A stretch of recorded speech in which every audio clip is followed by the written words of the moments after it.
আসসালামু আলাইকুম। আমরা এখন আছি মিরসরাই ইকোনমিক জোন অংশে। এখানে একটা মনোরম পরিবেশ, বিচে একটা আবহাওয়া তৈরি হয়েছে। এখানে এই সৈকতে খুবই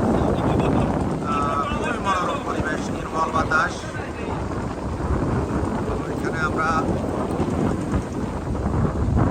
বেড়াতে এসেছি, সময়টা কামরুল কেমন লাগছে?